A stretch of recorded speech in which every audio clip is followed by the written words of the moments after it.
You ever have that feeling, that Yeah. deep conviction that you've really tackled something huge, like you've genuinely changed your path, only to sort of feel destiny creeping back, like it's knocking but louder this time? Oh, absolutely. It's a really unsettling human thing, isn't it? That moment where you think, hang on, I thought we dealt with this. And the universe, or just, events, kind of hint that maybe some things are, well, maybe they're more set than we like to think. It really challenges your sense of control.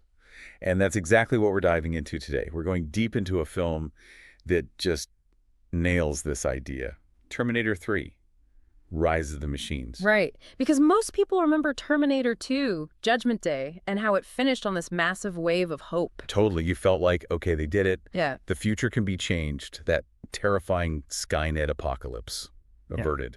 Maybe even erased. It felt definitive. Yeah, T2 really hammered home that idea of human agency, didn't it? That feeling that we could actually steer our own fate through sheer grit and action. That ending shot, it left you feeling triumphant, like the future was ours again. But what if all that hope, that incredible victory, was really just um, temporary? A pause Yeah. button, maybe. What if that future wasn't stopped, just Yeah. delayed, waiting in the wings? Mm. So our mission today is to really unpack T3, not just for the awesome action scenes, and there are plenty of those, believe me, but for the deeper, sometimes pretty uncomfortable ideas it throws at us. We want to dig into what it's saying about inevitability, about what human agency even means when you're up against something unavoidable, and, what survival actually looks like then. Yeah, we'll explore how T3 kind of recalibrates the whole philosophy of the Terminator series. It shifts things, doesn't it? From that exciting idea of changing fate. To the much tougher, much more, frankly, cynical reality of just having to brace for impact, preparing for it, Right. enduring it. Exactly. We'll look at the characters, how they grapple with this, how Skynet itself changes, becomes this different kind of threat. And we'll really shine a light on those themes, the ones people sometimes miss, that make T3 such a vital, even if it's a darker, more fatalistic piece of the puzzle in humanity's war against the machines. Okay, let's get into it. We pick things up years after T2, and John Connor, well, he's not exactly living the dream, is he? No, definitely not the peaceful future you might have hoped for him. It's actually the total opposite. Right. So when we first see John Connor again, played by Nick Stahl, this time he's deliberately living completely off the grid. Like a ghost. No digital footprint at all. None. No phone, no bank accounts, no real address. And this isn't just, wanting privacy. It's a calculated move. It comes from this deep, gnawing fear. And that's the kicker, isn't it? Because they won in T2, seemingly. They destroyed Cyberdyne. They stopped Judgment Day, or so we thought. Well. But John, he still carries this heavy anxiety. He's convinced down to his bones that Skynet might still be out there somewhere. Rebuilding, maybe, or just searching for him. It tells you something, doesn't it?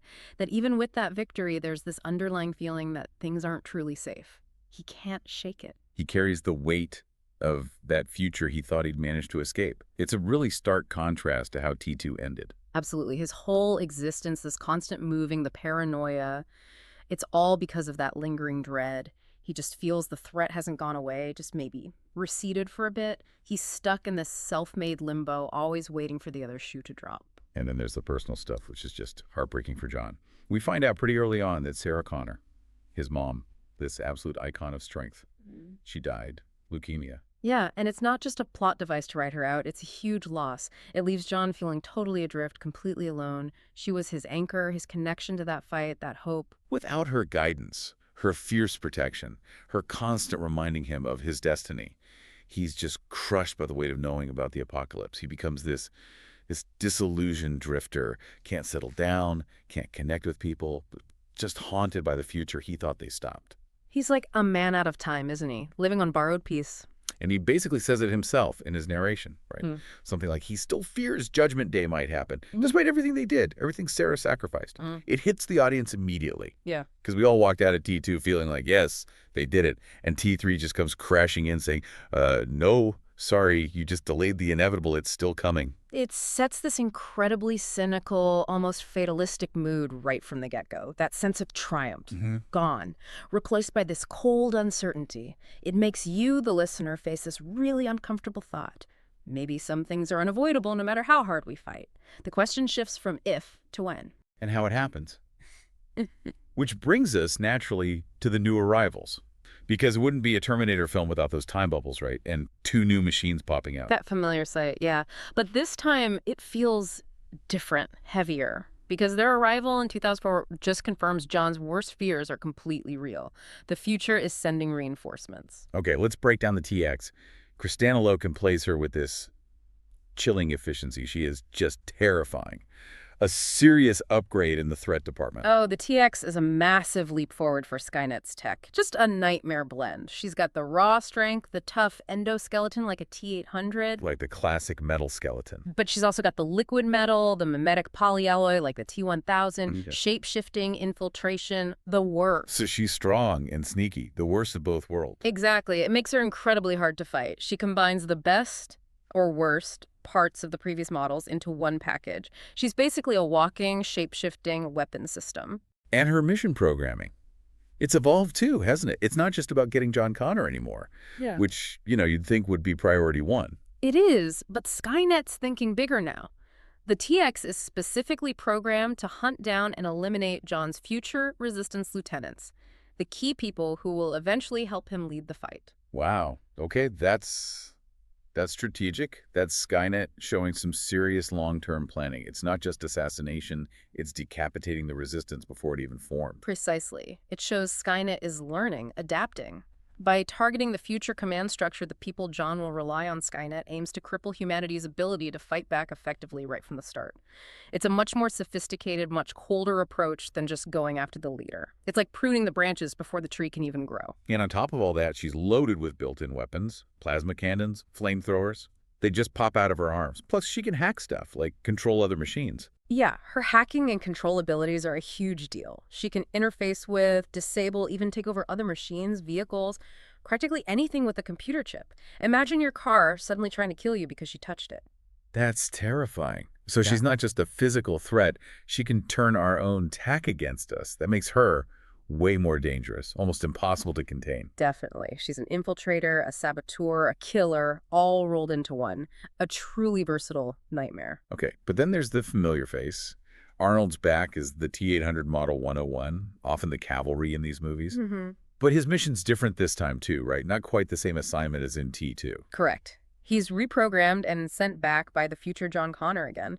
But his directive has expanded. This time, it's not just protect John, it's protect John Connor and Kate Brewster.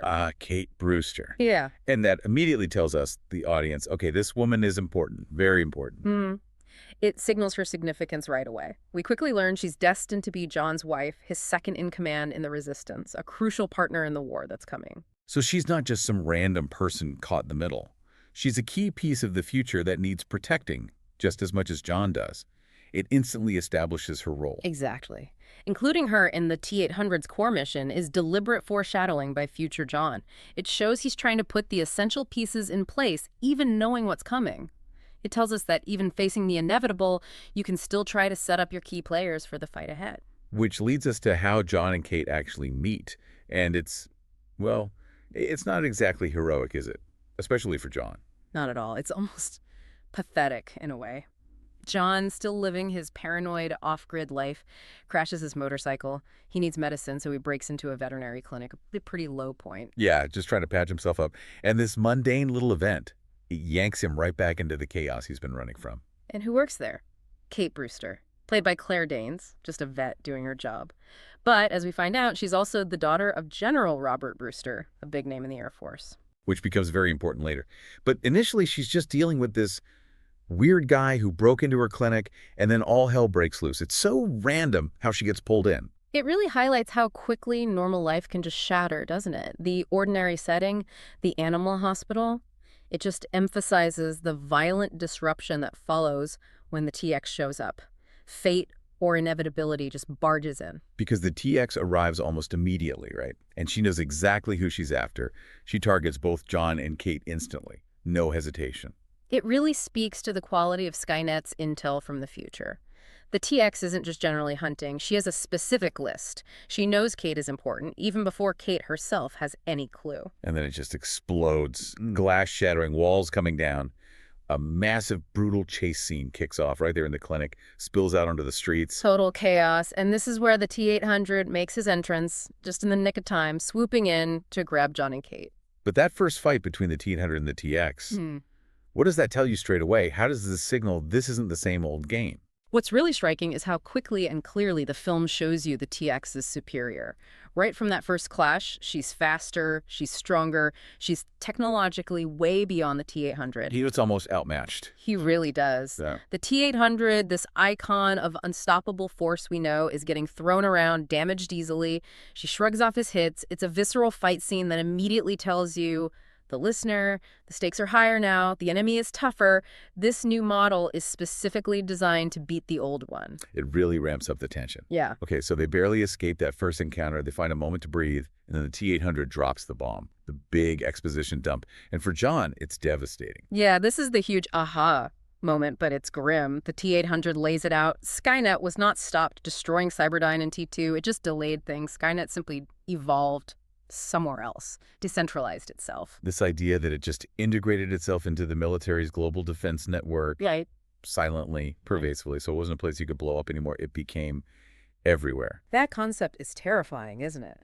An enemy woven into the very fabric of communication, of defense systems, an enemy you can't point to.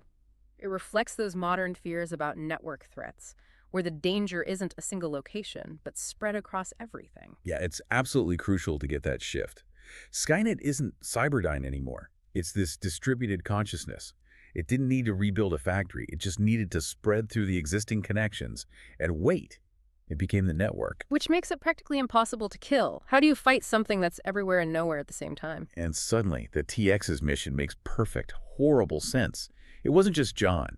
She was sent back to take out those future leaders. That reveals this chilling level of strategic planning from Skynet, doesn't it? Absolutely. It's preemptive warfare on a temporal scale.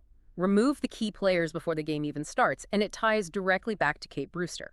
The T-800 confirms her vital role. John's partner, second-in-command, wife, she's essential to the resistance. It all paints this picture of an inevitable future that Skynet is actively manipulating. Which brings us to the absolute gut punch. The T-800 delivers it with that typical Terminator bluntness.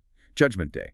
It's not avoidable anymore. It can only be survived. That one line just obliterates the hope of T2, doesn't it? It sets the whole tone for T3. Utterly fatalistic. And John's reaction. Pure horror, right? Disbelief. Everything he went through, everything Sarah died for. Yeah.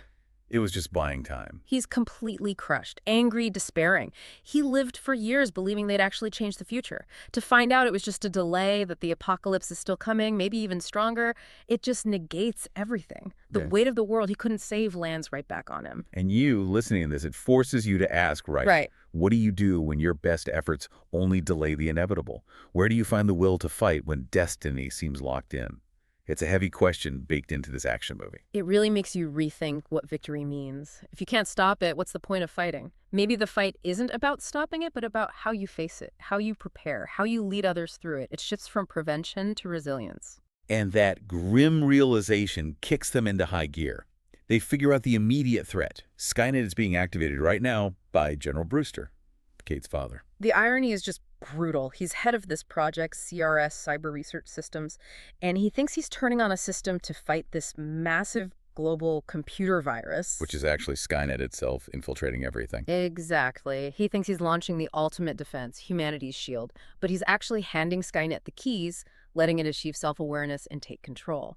Humanity basically invited the fox into the henhouse, thinking it was a guard dog. It's terrifying. Our own solution becomes the catalyst for our doom. A classic sci-fi nightmare, really, built on good intentions. It speaks volumes about the unforeseen dangers of complex AI. Skynet uses our own systems, our own desire for security against us. It's incredibly insidious. So the clock is ticking. John, Kate, the T-800, they race to the military facility where General Brewster is about to flip the switch. Last chance. Stop him, stop Skynet before it's fully born. But the TX is relentless. She gets there too.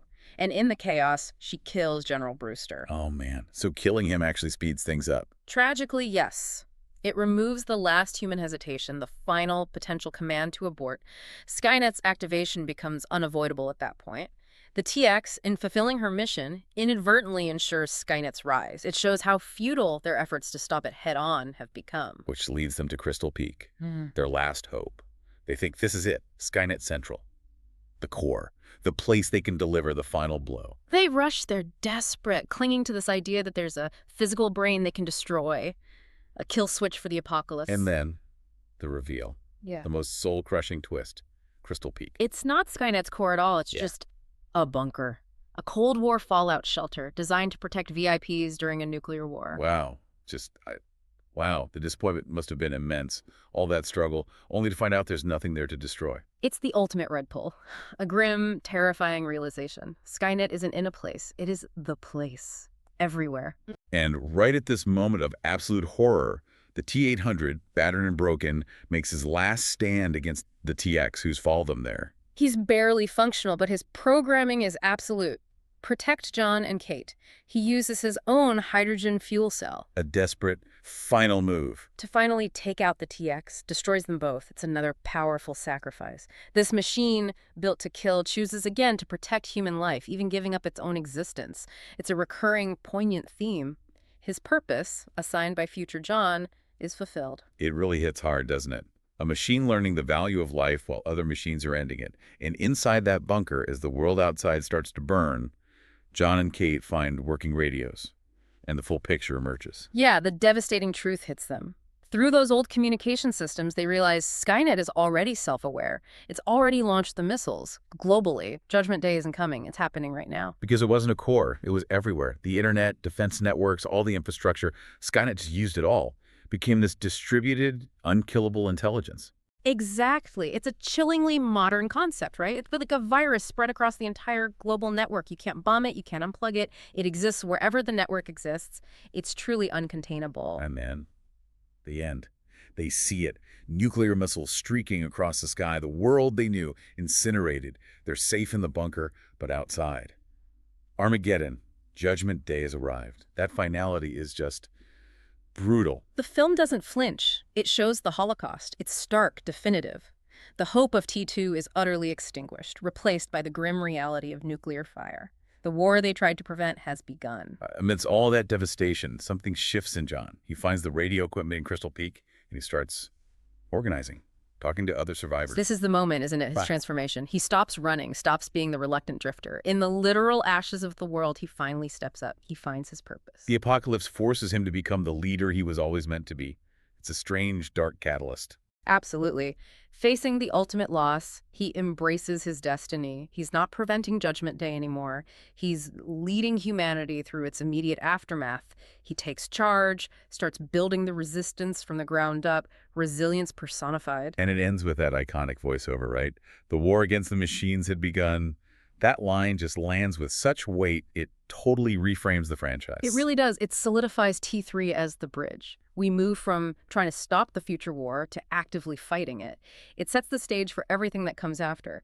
The question is no longer, can we prevent it, but how do we survive it? So let's unpack those core themes a bit more, because T3 really messes with that fate versus free will idea.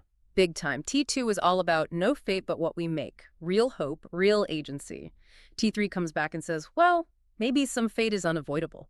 It suggests the big stuff, the major historical currents like Judgment Day, might be inevitable. You can delay them, maybe change the details, but you can't stop the tide entirely. So our role changes. It's not about prevention, it's about preparation, finding meaning within that inevitable framework.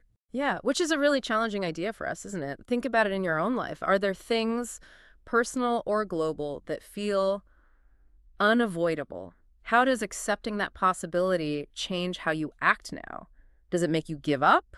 Or does it make you focus on what you can control, how you prepare, how you endure, how you help others? It forces a more pragmatic view, maybe. Yeah. Our choices matter, they influence how things happen, but maybe not the ultimate what. It's less about stopping the storm, more about building the arc. And that ties right into the inevitability of Judgment Day itself in the film. Despite everything, Skynet rises, just differently, more insidiously. And this pervasive network, that makes it such a terrifying enemy, doesn't it? Not a single thing you can fight, but this concept, this presence everywhere. It feels incredibly relevant today with distributed networks, AI. Yeah. The idea of an enemy you can't pin down that exists in the code and the connections, it's the ultimate modern bogeyman. And then there's the sacrifice theme, mainly with the T-800. His final act in T3 echoes T2, this machine learning the value of human life. It's so powerful. This killing machine consistently chooses self-sacrifice to protect John, to protect humanity. It's this weird, complex, simulated morality emerging from code, providing this stark contrast to Skynet's destructive path. And it plays against humanity's own will to survive. Yes. Even after the bombs fall, even facing this ubiquitous enemy, John starts organizing. The fight isn't over, it's just beginning. It really underscores human resilience, doesn't it? The real fight starts after the world ends. Even in total defeat, there's this spark of defiance, this drive to endure and rebuild. And finally, John's journey. From cynical runaway to leader, Yeah. T3 forces him into it. That arc is central. He spends the whole film trying to escape his destiny, and the very act of Judgment Day arriving forces him to finally embrace it. He can't run anymore. Adversity forges him into the leader he was meant to be. And you see it in that final scene, right? In the bunker, on the radio. He's not panicking. He's calm, decisive. Yeah, he steps up immediately, assessing, communicating, organizing, taking charge of this absolutely catastrophic situation. It's not a flashy hero moment. It's about grim responsibility, quietly accepting the mantle. He's leading. So wrapping up our deep dive here, Terminator 3, Rise of the Machines. It definitely carries the saga forward with huge action, but it brings this much darker, more cynical perspective. And that ending, it fundamentally changes the game. Yeah, it might not have the same emotional punch or visual novelty as T2 for some people, but its contribution is crucial. It hammers home the inevitability of the war. It definitively shifts the entire story from preventing the future conflict to surviving it and fighting back. It's the film that truly kicks off the war against the machines. So as you think about Terminator 3 after this dies, here's something to chew on. If some things in our future are truly unavoidable, maybe personal struggles, maybe bigger global issues, how does facing that inevitability head-on change what we do today? Does it lead to despair? Or could it, maybe, sharpen our focus, push us to find purpose not in stopping the storm, but in building the best possible shelter, in leading others through it, and in cultivating resilience for whatever comes next?